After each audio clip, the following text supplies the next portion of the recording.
Okay.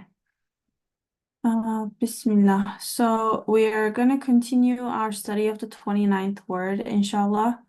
We are on the second aim. So the first aim was more focused on the immortality of spirit and angels. And in the second aim, we are looking at resurrection. So we just started last week, and we're going to go a little bit deeper to this last paragraph before we get into the first source. And then just as a heads up, towards the end of our meeting tonight, we're gonna let Dr. Yamina do a prayer. We've been doing a special salawat for our Muslim brothers and sisters. And we're going to conclude the salawat that we collected with a prayer, inshallah. So I want to give anyone, if anyone wants to kind of ask any questions or share any reflections before we get started on the reading. Go ahead. If not, I will start reading from As Is Also Proved.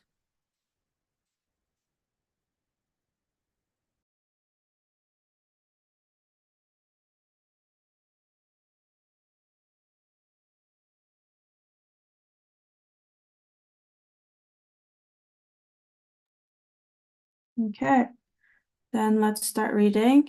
Bismillahirrahmanirrahim. Allahumma salli ala Sayyidina Muhammadin wa ala ali Sayyidina Muhammad. As is also proved in the 10th word, in the 6th truth, not only the human spirit, but also the simplest levels of existence have not been created for extinction. They manifest a form of immortality. Even an insignificant flower, which has no spirit, when it ceases from external existence, manifests a sort of immortality in 1,000 ways. For its form is made permanent in countless memories, and finding perpetuation in all its hundreds of seeds, the law according to which it was formed continues.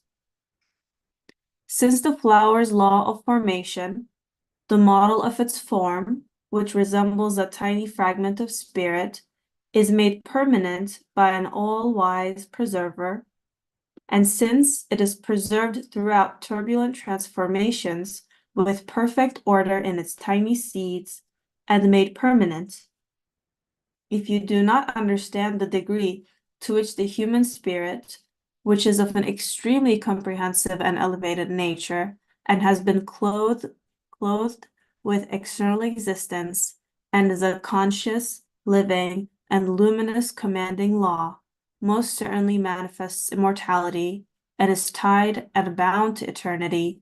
If you do not understand this, how can you claim to be a conscious human being?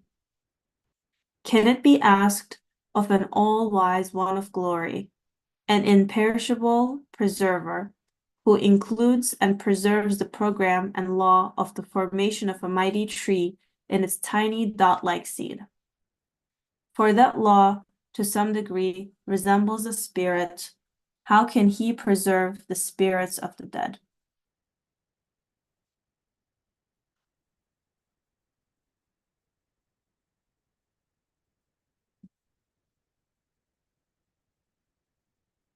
Should we keep reading, Dr. Yamina, or should we stay with this for a little bit?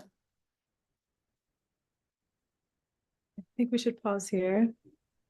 It's a very loaded paragraph. We were able to sit with it for the week. And I guess I'll just share sort of what I've been reflecting on. So I'm taking what his words are saying and asking, is it true? So that I can make space to ponder. He's saying that even the flower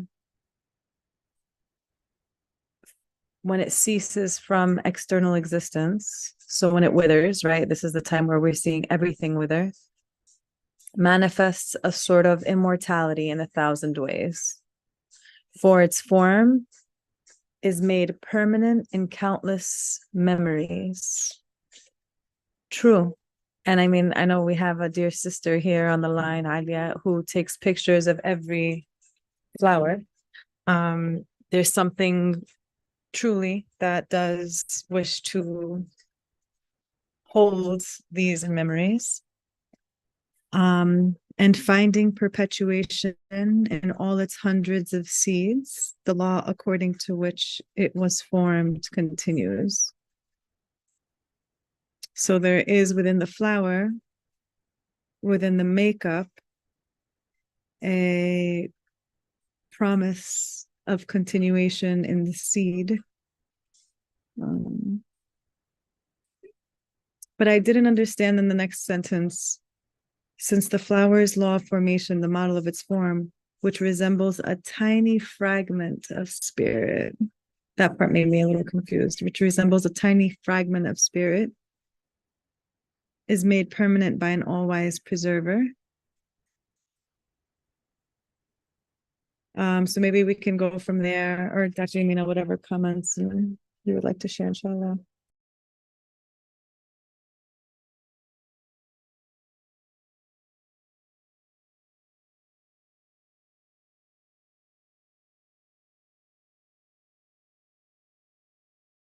Assalamu alaikum. Here the point is the comparison. If a flower, which in many ways, at least in our perception, can be insignificant, there are so many different flowers, and it has no spirit. And if this is true for this insignificant flower, then can you imagine when it comes to the human, to the spirit, and especially here, the human spirit? So he is saying the flower's law of formation, because one single flower doesn't have a peculiar, special, original personality that is peculiar to itself. All flowers of the same species, they look pretty much like each other. So it's not like a human being. Each human being is the commanding law here that he's talking about is Qanun Amri. It's this Qanun, it's a law pertaining to the divine command. Each spirit exists by a divine command. It is a law in itself, if we could say. Compared with the flower, the whole species is created through one single law. So we can't even compare.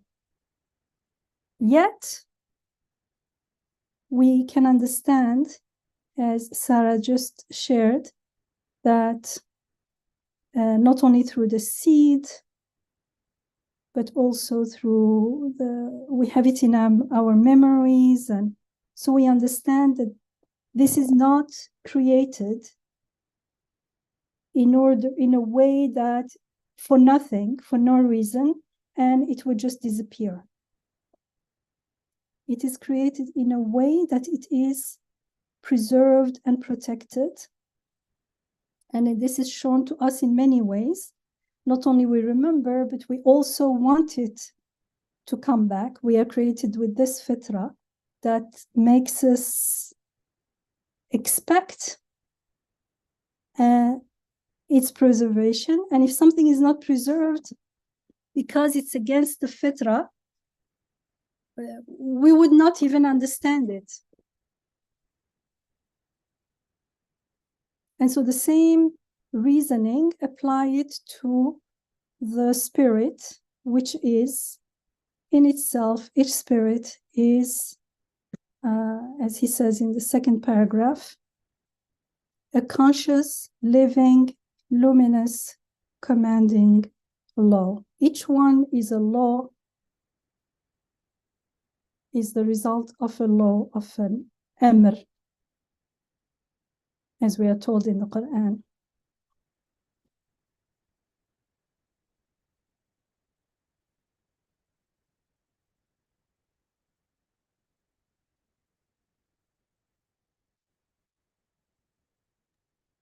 And that law is preserved continuously, that the flowers keep withering, but new flowers are being created.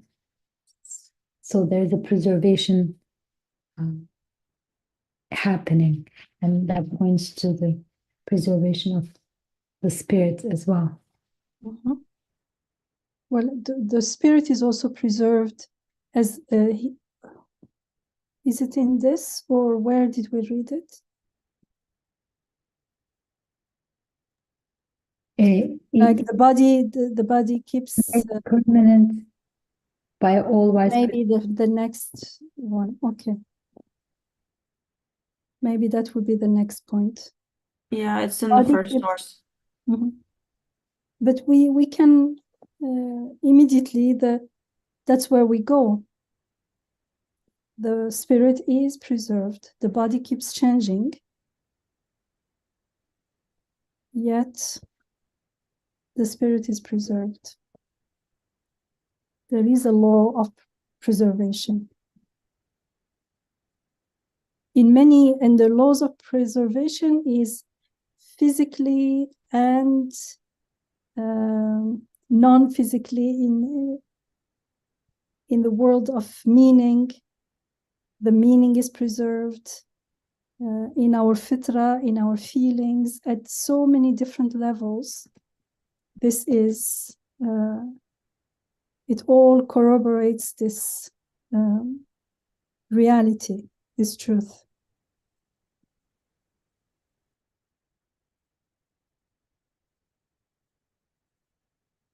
Thank you.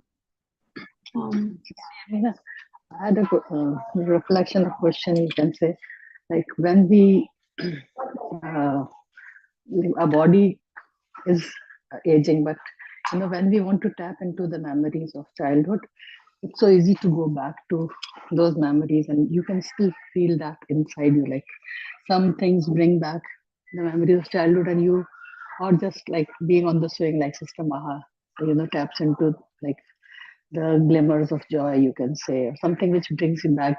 So the soul still has, Allah has given it the ability to go back or to feel that joyous as you would have felt when you were a child. Is that pertaining to the preservation of the soul?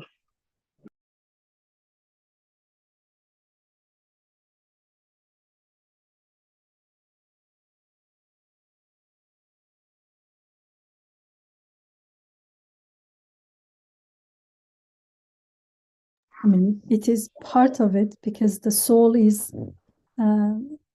the consciousness and being aware, remembering are all attributes of the soul.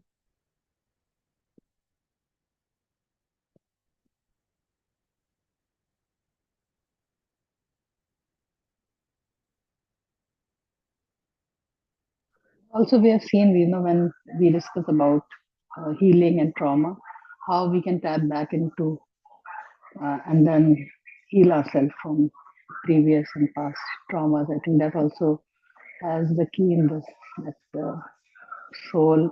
I think the involvement of soul is more than the involvement of body. Body is basically it might manifest the symptoms which soul goes through, the circumstances and all, but I think that soul has much more, the existence of soul, I think it's something which is maybe much more we don't understand it as much as the weight it carries. I think. True, true. That's why when the soul is healed, sometimes immediately the body starts changing. I was reading once someone had Parkinson disease, and then the person was healed through a work of the soul, nothing physical. And after a few years, something happened in the person's life, and it triggered some deep fear and sadness. And immediately, the person went back to having Parkinson, but on the spot. When the person heard something, some news, and then started again, the body became again ill, which in a way shows how powerful the soul is, or dominant, as he says here, the word that was used before. The spirit is dominant over matter.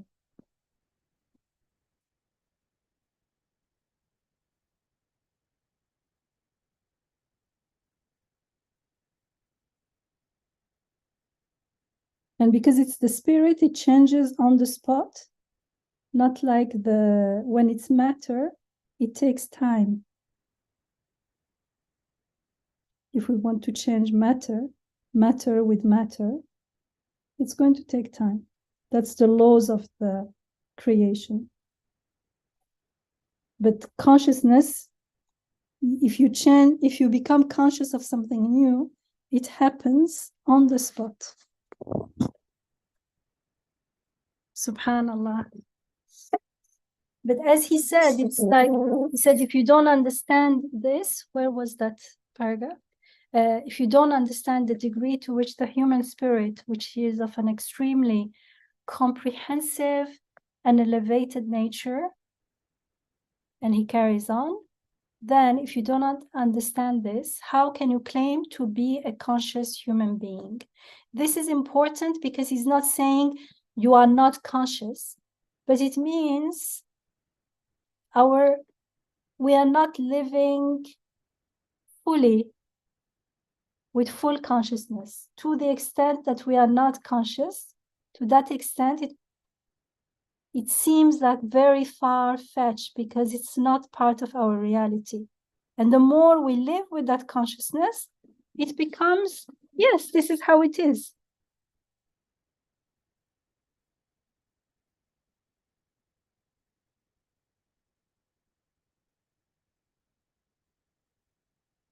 But at least even intellectually, we can understand that there is some reality in this reasoning.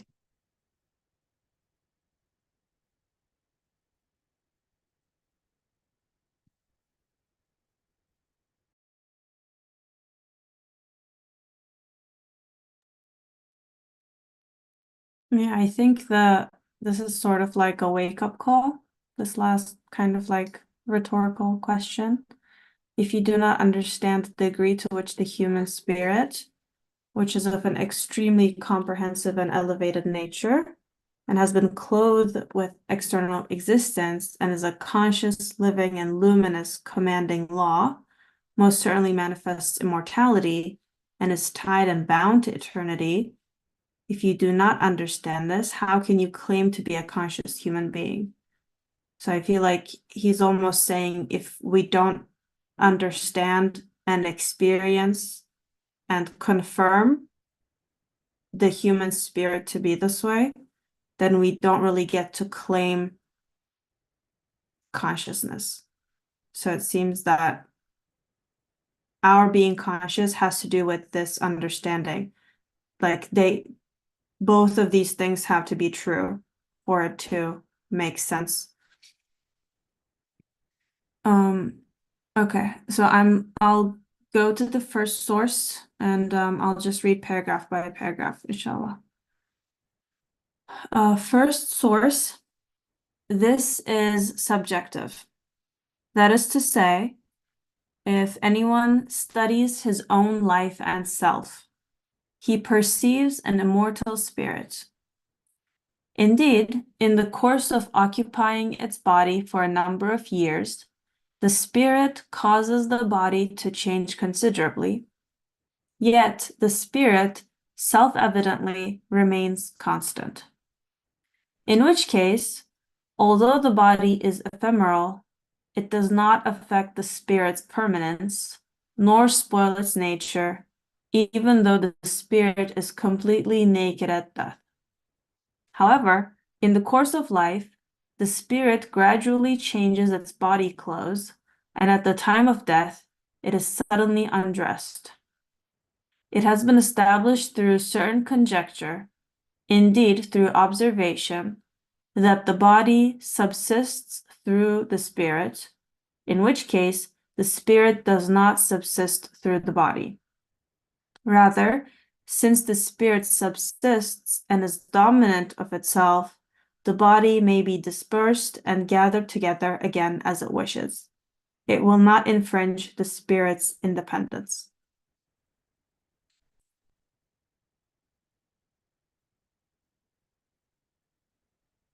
I'll actually read the second paragraph too, and then we can think about the first source. In fact, the body is the spirit's house. It is its home. It is not its clothes.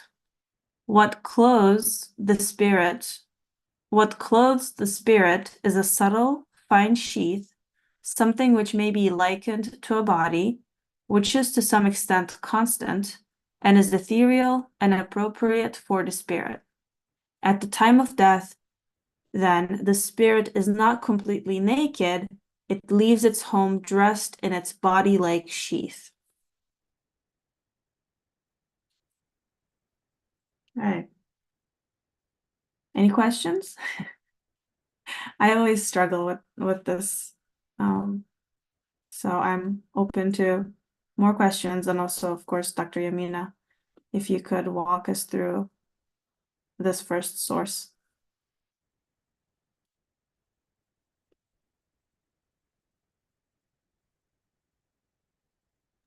Banu, could you share what is the struggle for you? I'm just curious.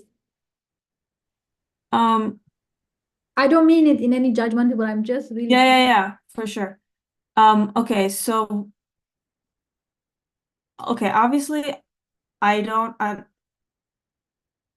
think the remains constant can be understood the way we usually understand remains constant, because if I'm sure of one thing, and we literally just talked about it, right? Spirit changes in the spot, or our consciousness.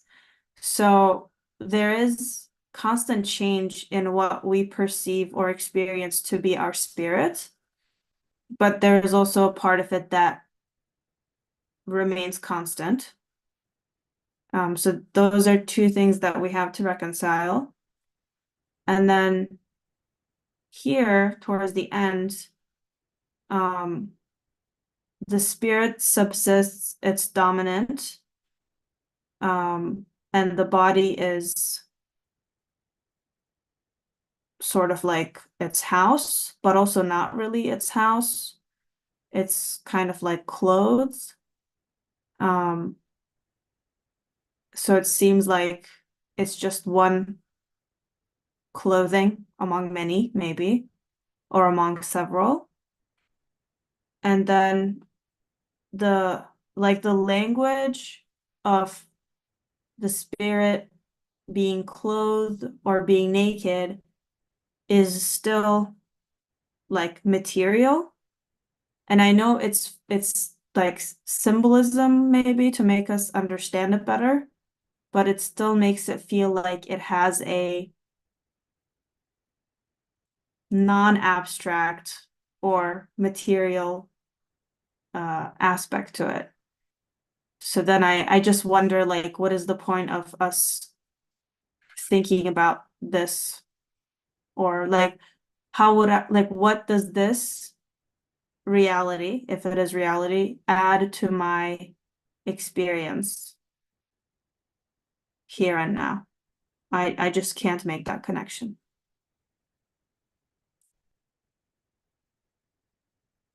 Thank you. Thank you for sharing that. I think I had a similar struggle too, because when I heard, there's something that's constant, like spirit is constant, a part of me could easily confirm that there is this constant thing through my childhood, as long as I knew myself consciously. It's always me, and there is a sense that something at the core that is permanent through all these years. And I do learn a lot. I did change a lot.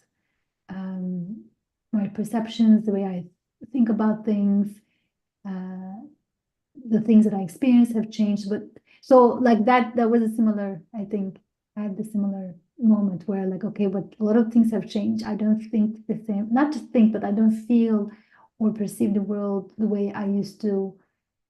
In some ways, things have substantially changed. I'm not the 15-year-old, at the age of 45 looking back. But then I also can confirm that there is something consistent throughout this. The personality can change, shift to some extent and so on, but we can, I hadn't thought of it as a tension per se, but it could be considered like that. And I just want to add one more thing, that the second paragraph here, in English, it's very difficult. In the original Turkish, it's easier to understand.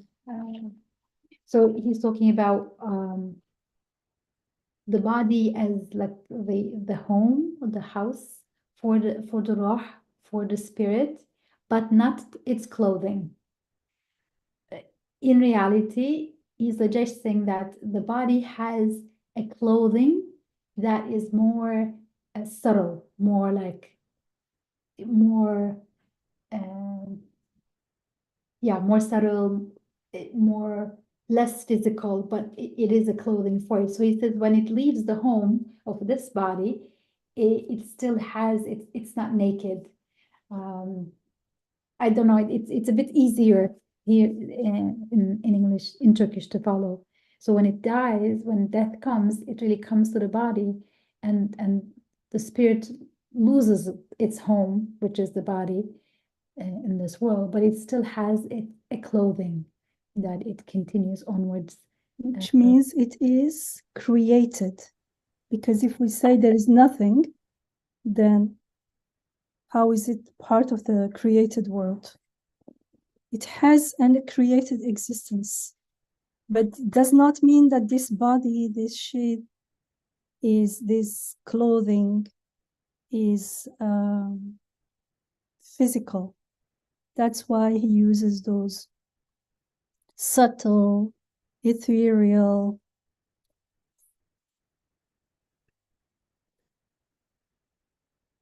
but it means that it is intact without the body.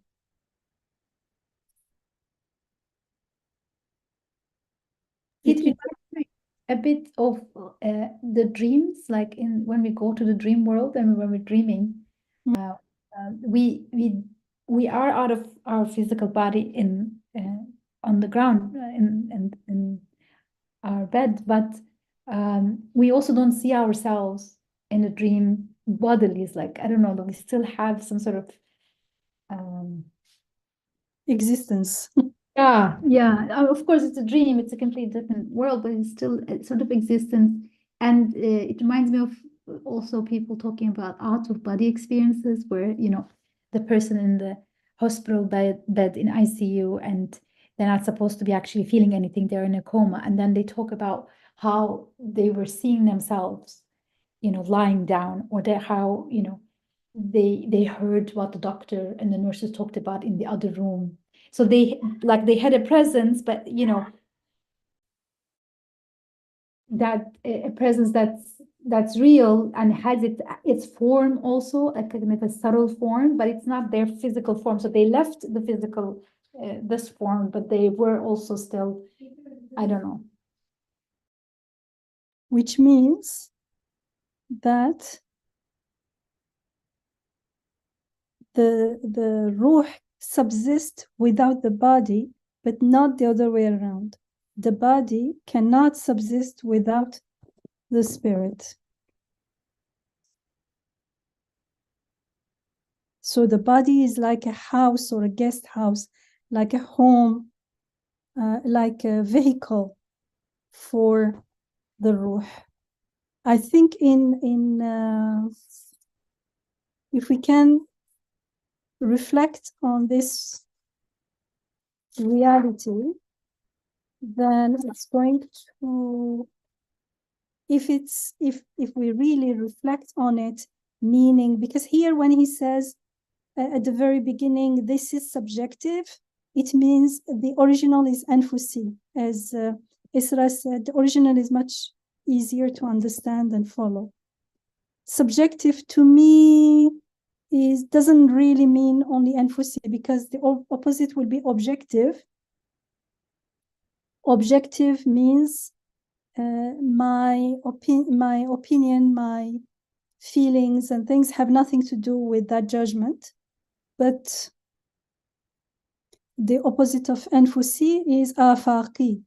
Afaqi is to do with the outer world, but not necessarily objective versus subjective. Whatever, here it's anfusi. It means it's something that I can experience within. And to the extent that we reflect and start at least realizing that the body is not me. This body is not me. If it were me, we all understand the body keeps changing. It was a baby, it was a toddler, it was a young person, it's changing, the look, the size, everything. So that's not me. So who am I? And when we start listening and being present with that, we realize that this body is like a home, like a guest house, like a vehicle, but the driver, the one who is in charge is the ruh. Now, this is going to change completely how we perceive ourselves, and therefore how we perceive and interact with the world. So it's very relevant.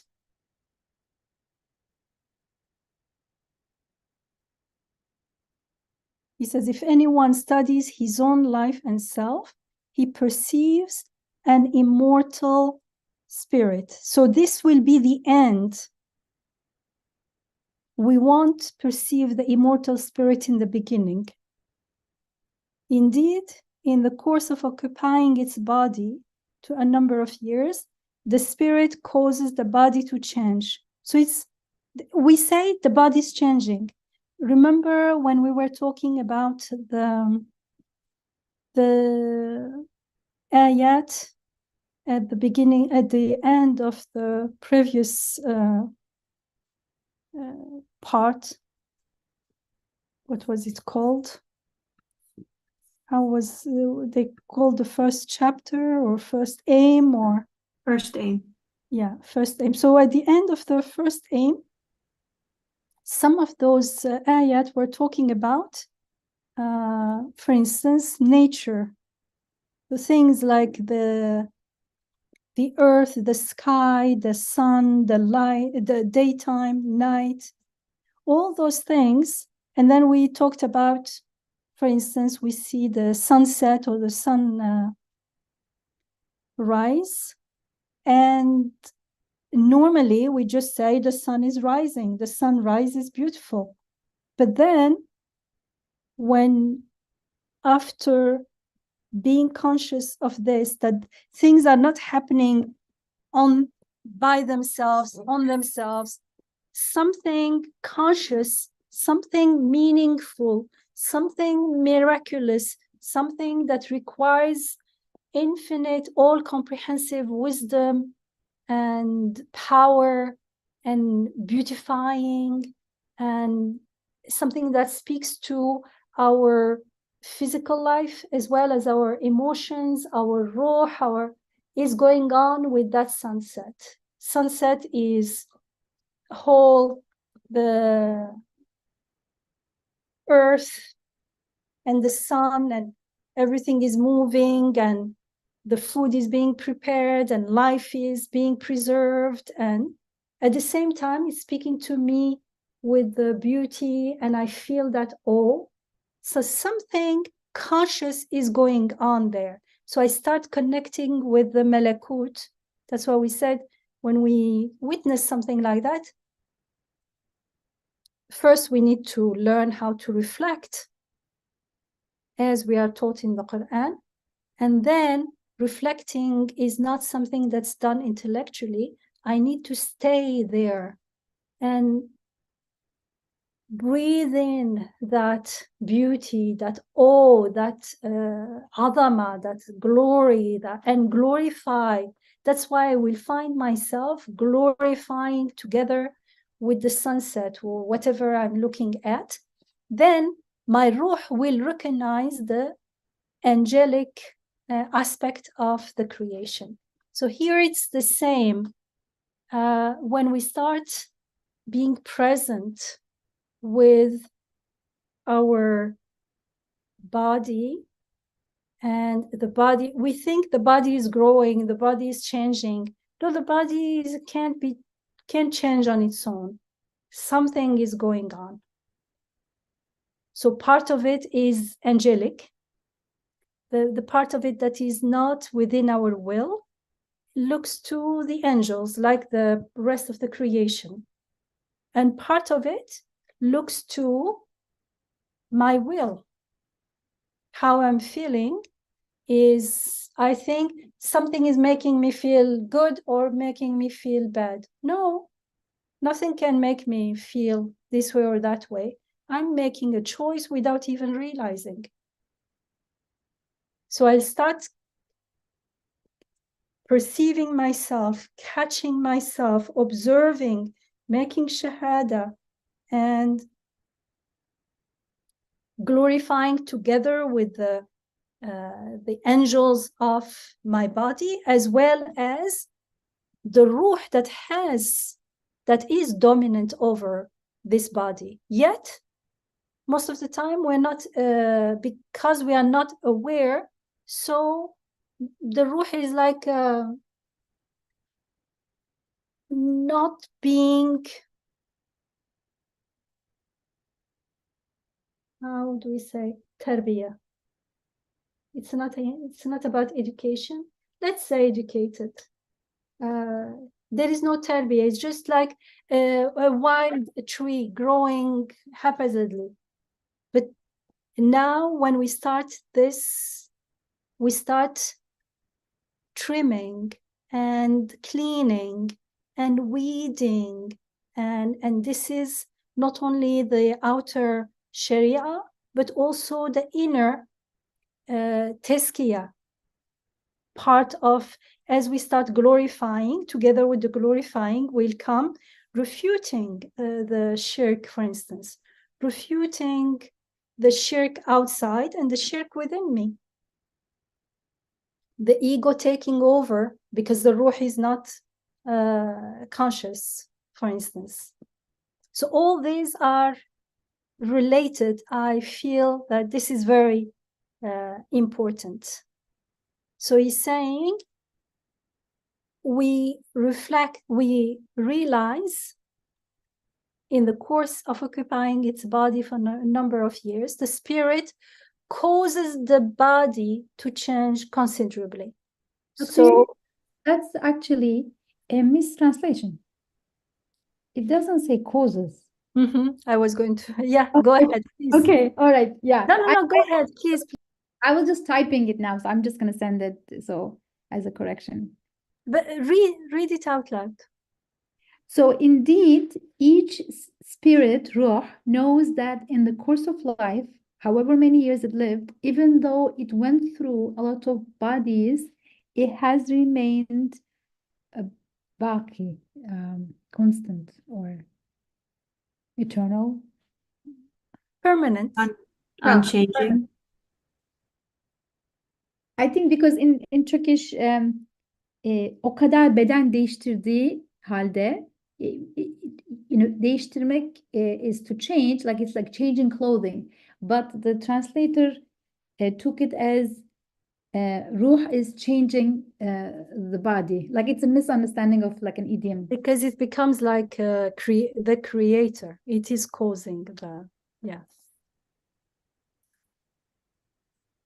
So one is changing, the other one is Causing to change is not right, because he's not saying the ruh is causing the body to change. He's saying ruh is going through, like changing clothing, changes a lot of different bodies, not changes, but goes through them, like when you change your clothes, you don't change them literally, like you put it on, put it off, put it on, like the spirit goes through many bodies, but it's the same spirit basically. it The shows yeah. the relationship between the two. But when it says spirit causes the body to change, it's completely mistranslation. It's not. Yeah, yes, you are right. Not only it misses the point, but it also brings a new, how can as if the spirit is doing something.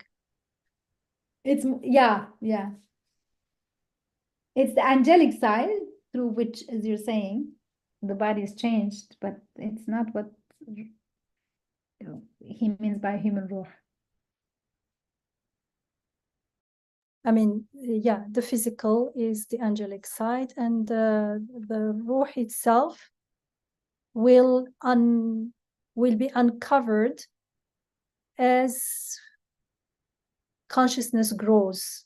But the potential is there, but it's up to us to be willing to make the choice or not. So intention is not, I intend to do something. It means if I can, I do it. No, intention means choice, choice, choice. It means unless Allah decreed otherwise, this is my choice. So just like the body changes physically, the spirit grows in consciousness. And for that to happen, there needs to be an awareness of reality. And it starts with refuting what is batil, what is wrong, affirming what is right. So it goes into the formula of La ilaha illallah, refuting all shirk and all falsehood, confirming the source of all goodness. Yet the spirit self-evidently remains constant, in which case, although the body is ephemeral, it does not affect the spirit's permanence. So that's why he's saying it's like a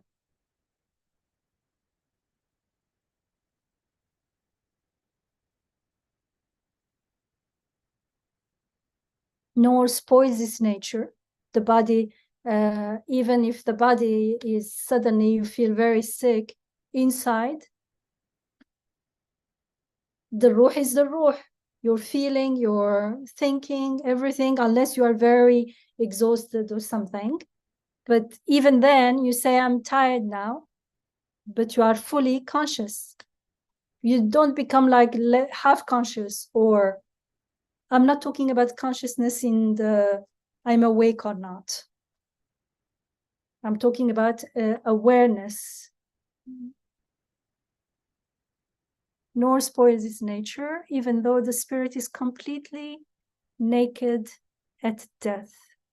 So this completely naked at death, he is going to answer. He's saying here, in order to disconnect it from, or distinguish it from the physical body. However, in the course of life, the spirit gradually changes its body clothes, and at the time of death, it is suddenly undressed. It has been established through certain conjecture, indeed through observation, that the body subsists through the spirit. Through observation. If the ruh is not there, we say the body, we say the person is not here. Even if the body is there just 1 minute before, the person is here 1 minute after. I have never seen it, but I know very close friends who've witnessed, and they said it's unbelievable, because like the person is here and right an instant later, you know that the person is not here anymore. We say the person died, rahimahumullah. What does it mean? The body is the same in that instant. Yet we feel, we know that the spirit is not there anymore. So the body subsists through the ruh, in which case the spirit does not subsist through the body. Rather, since the spirit subsists and is dominant of itself, the body may be dispersed after death and gathered together again as it wishes after that or during our life. Yeah, where is all of us were small babies and small kids. Where are those bodies? They're gone. It will not infringe the spirit's independence. Then he says, in fact, the body is like the spirit's house, its home, but it's not clothes. Like it's not a very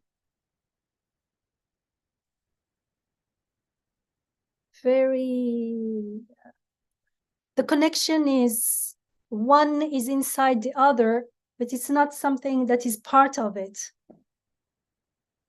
And the clothes of the spirit, that's what he wants to say, is something, it's not this physical body. The clothes of the spirit is something more subtle. It's more like an aura kind of body, because if it is created, it has an existence. It does not mean that this existence is physical, but it can't be just an amr, a command. It can't be just a law. It has to have something that represents it in the word of creation. That we feel, for instance, the person was here, the person is not here. That what we felt, of course, is the ruh feeling the ruh. It means there is something, even if we can't find words for it, which is to some extent constant, ethereal, and appropriate for the spirit. At the time of death, then the spirit is not completely naked. It leaves its home dressed in that body-like.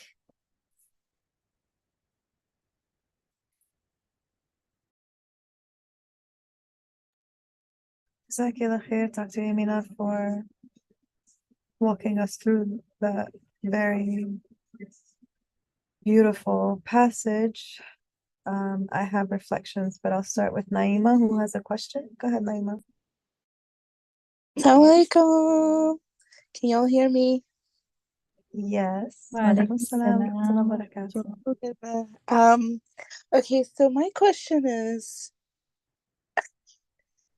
is there a point in your life, like in this like earthly realm, that you can feel more feel like you're living more in your ruh than your body, rather than like, at what point is there a point where your spirit can be leading your body, and like not your body, like you're not a slave to your body, whereas your body is more of a slave to your ruh? Like, is that possible? I suppose that's what we want. We want to live in a way that that's what we mean by consciously, not in ghafla, not mindlessly, which means that the body does what it is created for. Imam Nursi says, like, even the ego, everything has a purpose of creation, therefore they have their ubudiyah, their worship.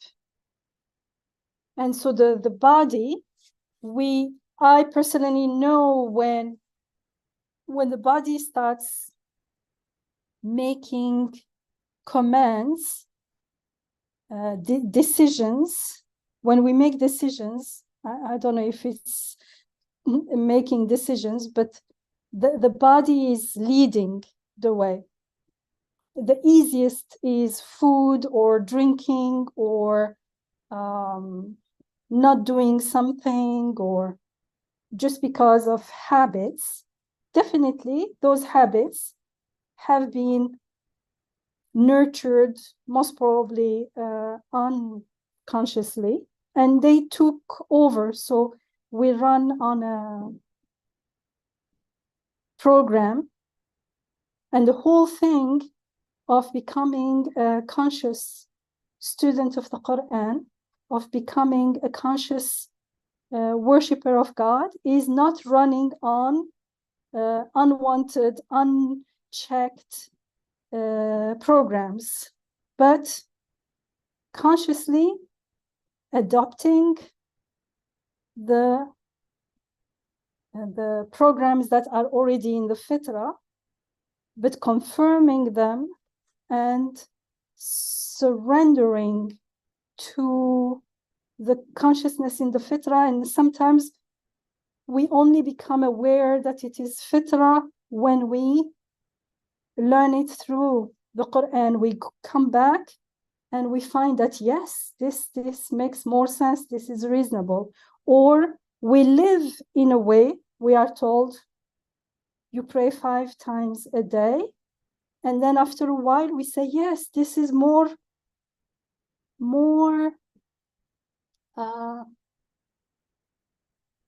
how do you say, more in alignment with meaningful, conscious human life than just not praying, not talking about God, but it remains something abstract or something like that. Like, even you realize that even if we didn't have the Quran, if someone is truly, sincerely a believer in God, whatever, if there is no Quran, we don't know exactly who God is. Still, you will feel the need to have a practice to connect with our reality, the reality of our purpose in life, or something like this. We realize that this is a need, and not only, it's like a need of the body. We need water, we need air, we need food. We realize that remembering God is like air, praying is like water, something like that maybe is like food. And it's only as we practice them that we start appreciating how fitri and how wonderful blessings they are. And all this is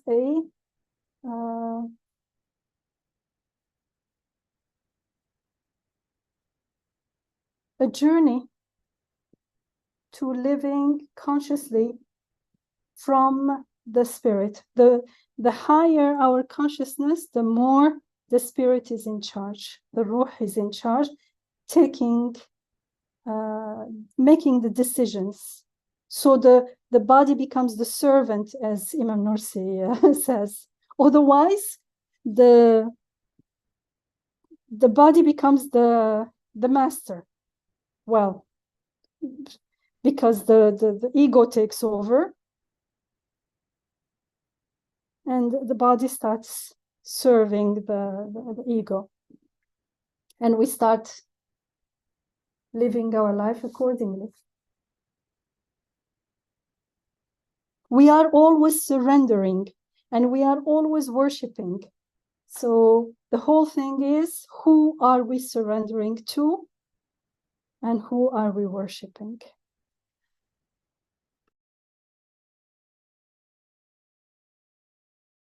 Jazakallah khair. And I have one more question. I'm sorry. I know that you have another question and we're almost out of time. So I feel like the spirit, our ruh, like, knows exactly what to do. I mean, like, that's what we understand. That's what we know, not understand, that our spirit knows exactly what to do. So the period of time here on this earth is so short. It's like, it's in this like earthly realm that we have like this short battle between our physical and our spirit, because our spirit is older than we are physically. And it will continue on beyond our physical body. So it's just like, subhanAllah, like, I don't know, it's just fascinating to me how I would say like our souls are so ancient in comparison to our bodies, and it's like live this eternal life, or is living this eternal life that, I don't know, I'm just like, gosh, this earth is just so freaking hard. I'm sorry. But I don't have a better way to say that, but subhanAllah, like the journey is just a trial in and of itself. But the goal is to really reel it in through our habits.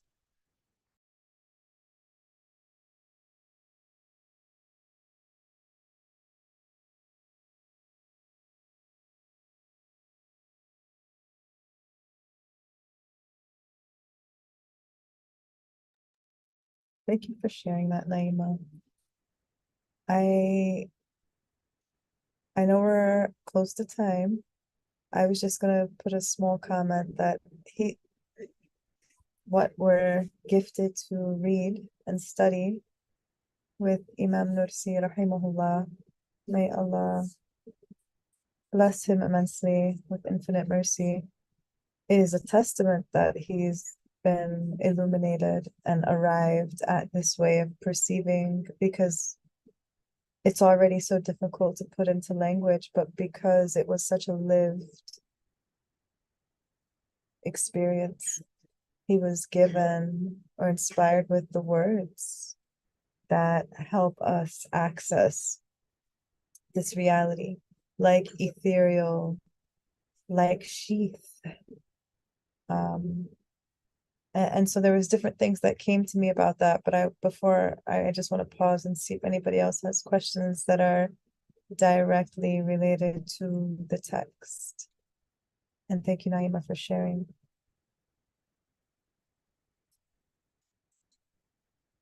Inshallah, feel free just to raise a hand. I'm just going to share what came to me. So sometimes, and I know there's like a lot of friends now who are hearing the Quran for the first time, or being inspired to look into the path of the Quran with everything happening in the world.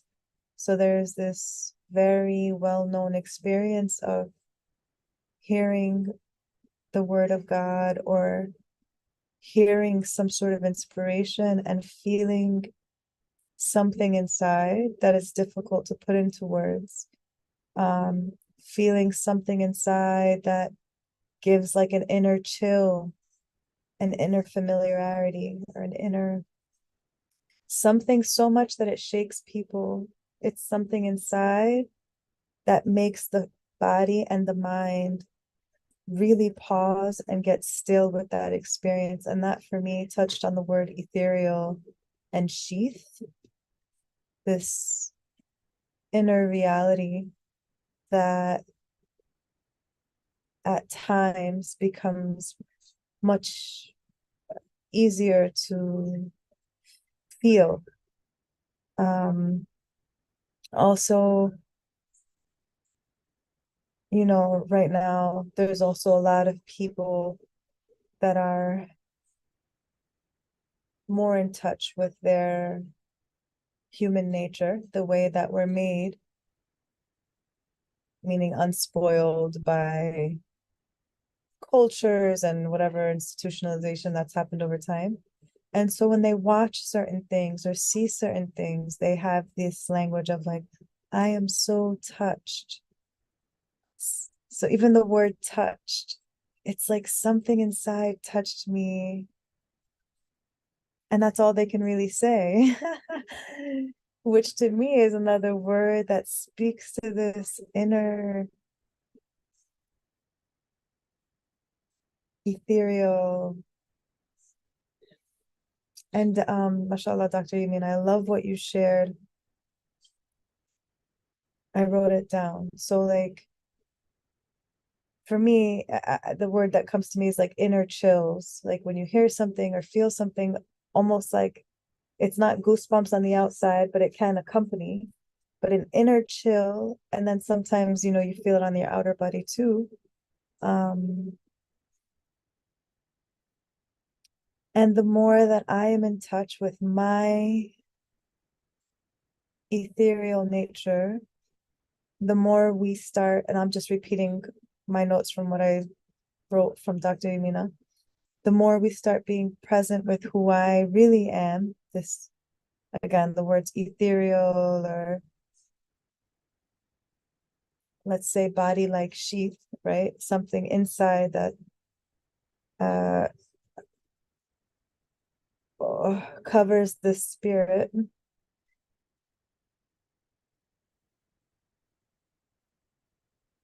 Then the more I will interact with the quote unquote ethereal presence in the things around me, in the physical things around me that I'm attracted to. So there's certain people, again, in our group that are super attracted to birds or bees or flowers or trees or the ocean.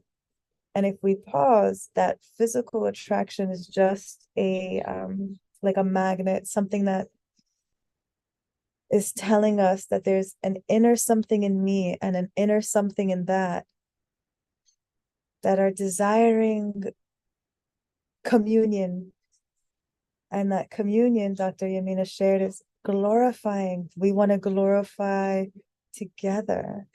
And I thought that was such a romantic, beautiful, incredible way of putting this experience into a very divine reality that people can never interpret in language. They're like, oh yeah, I love the ocean, or oh yeah, I love the birds, and it's nothing. It's like it's like a lie, you know. It's like, yes, okay, there's something in you that loves it, but now the whole thing for me is like a breakthrough. Like I cannot believe that I was really just using that language so empty. I mean, so, and then Dr. Yamin also shared that when we start noticing that this ethereal nature in me is in communication, especially with the things that you're attracted to, right? Something is pulling you to something, then it's pausing, whether it's a cup of tea or the sunset, or so there's a desire to well, Dr. Yamin is sharing that if we pause with that, we'll see that the magnetic sort of pull between me and the tree, or me and the thing, is a need to glorify together. And when we do that, we also refute shirk within and without. And I guess that can be inshallah, the homework is to take one thing and explore, this whole presence. Otherwise, it stays as language on a flat screen, and it doesn't transform us at all. But he's living proof. Well, yeah, well, I was gonna say not living, well, actually, yes, living, rahimahullah, proof that this is a human experience, inshallah rahman. So I'm gonna pause if anybody has any questions. Otherwise, we can get to Tasnia. I see your question in the chat.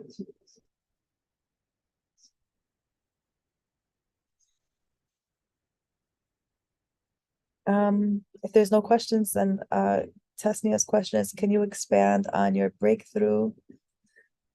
And I don't want to, because I'm not sure what I'm saying. It's just something I want to pause with.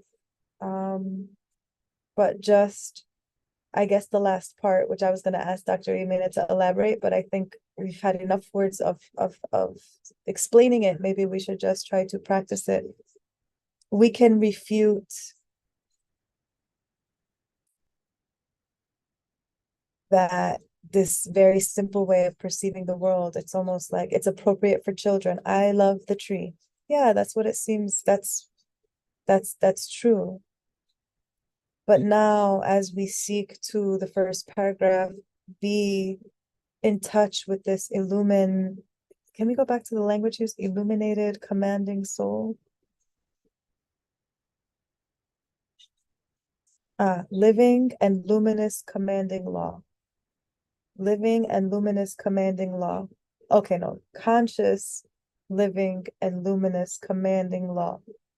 That means that this inner voice, and maybe it's not a voice, this inner consciousness is a luminous commanding law. So it's constantly speaking, it's constantly,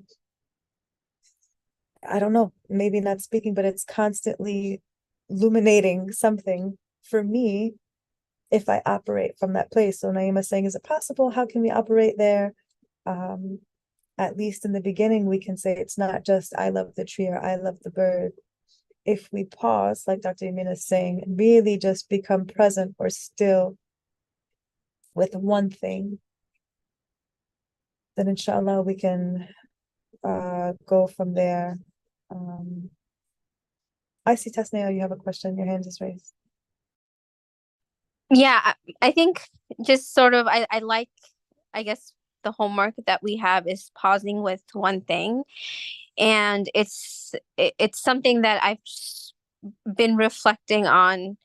So I don't want to take too much time because I know we are already over time, but just quickly, like my son these days, he's really into chameleons. Like he's all about chameleons. He draws and colors chameleons. He does research and writes about chameleons. Like even when you ask him what's your favorite food, he'll say bugs like chameleons. So it's like, and so I've been just observing and noticing that.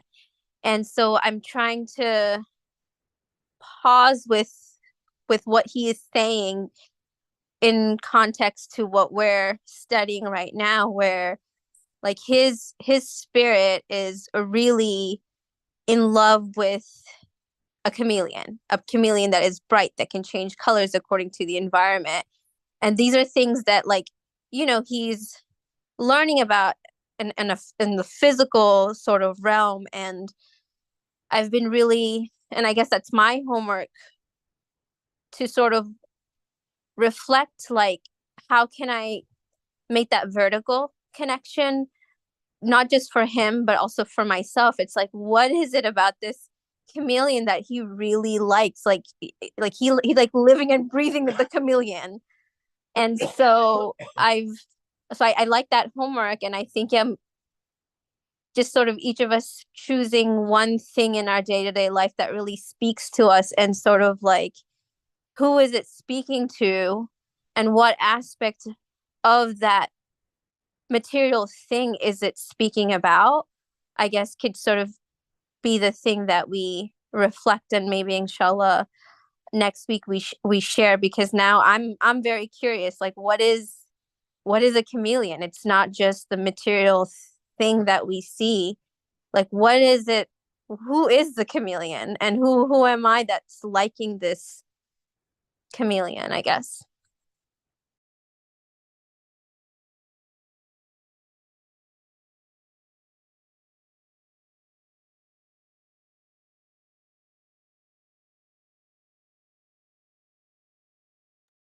I like the word curiosity that you used. Inshallah, we can nurture that curiosity in the week.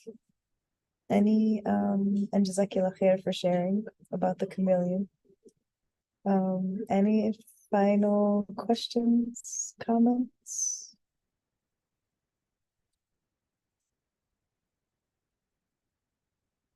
Dr. Yamina, do you think that it's a good homework, or any way that we can, I guess, elaborate on it, or is that inshallah good? Good, inshallah. For Tesnia, every creation is fascinating. We may not be interested, but it doesn't mean that it's not fascinating. Someone else may see the fascinating aspect of it. But every creation is miraculous. I won't say a miracle, because it's miracle within miracle within miracle. SubhanAllah.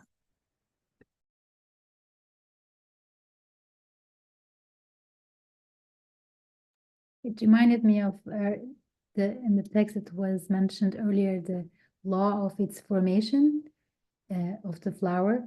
And so maybe the child is sensing that there is something spiritual, subtle in the way in which this being, chameleon, is living, breathing, being in existence. He's sensing that ruh, that bit of the ruh.